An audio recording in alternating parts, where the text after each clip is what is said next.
dňa 14. marca 2025 ráno o 7:55 stredoeurópskeho času nastane spln. Luna sa bude nachádzať v pragmatickej panne a oproti slnko v zasnených rybách. Čo to pre nás znamená? Nuž, buďme pri Zemi. Nestávajme vzdušné zámky.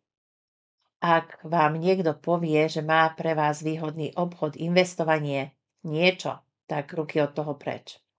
Preto, lebo počase by ste zistili, že to bol váš najväčší omyl. Nasledujúcich 10 dní môžete cítiť únavu. Nezabudnite na to, že imunita je v črevi.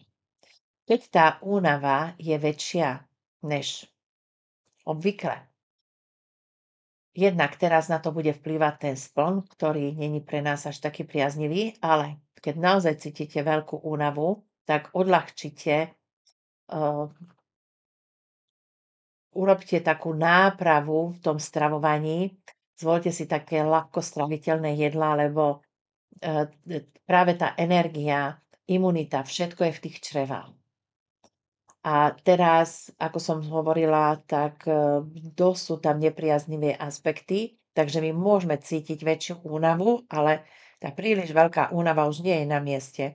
A vtedy je dobré, keď si zvolíte také ľahké zeleninové jedlá a vynecháte to ľahké takéto vyprážené, ťažké, grillované hamburgery a tak ďalej.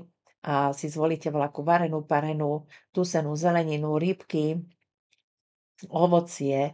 Takže toto je také ľahšie jedlo, ktoré by to telo teraz momentálne potrebovalo, aby prežilo toto náročnejšie obdobie.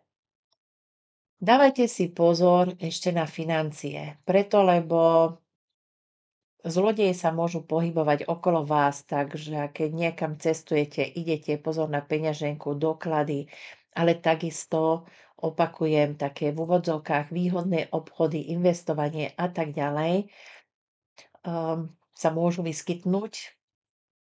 A takisto pozor, aby ste niekomu nenaleteli už cez mail alebo cez správy, lebo podvodníci budú mať teraz ráj a budú sa snažiť od vás vylákať, vymámiť peniaze.